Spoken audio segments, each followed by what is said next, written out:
Ayan mga kagala, luto na. Ayan.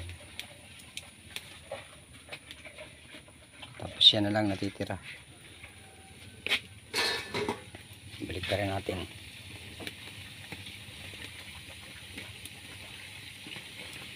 Ayan mga kagala, luto na yung kaba ako. Babalik ka rin natin siya ngayon.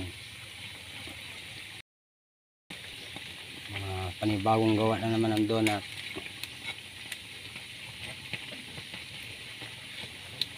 Gagala na naman tayo para maglako. Ayan o, marami na sila o. 5 pesos lang ang isa.